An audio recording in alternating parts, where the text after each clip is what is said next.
murteesse.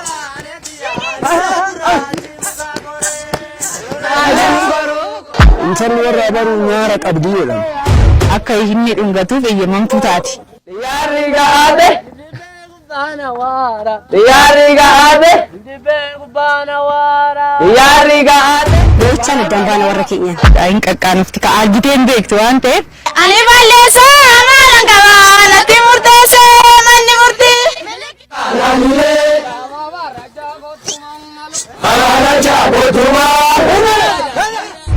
Wal fuudhuu danda'a, wal fuudhuu dhiisuu danda'a jechuudha. Ishiin garuu hin yaadduuma tokko beekuu hin dandeessu jechuudha. Isatu yaadee ba'a waan ta'eef.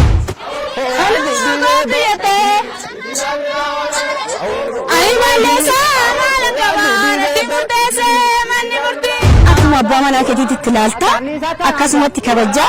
Aadaa faranjiiti kan calaqqisiisaa jiru aadaa keenya kan qofaa sangatamudha.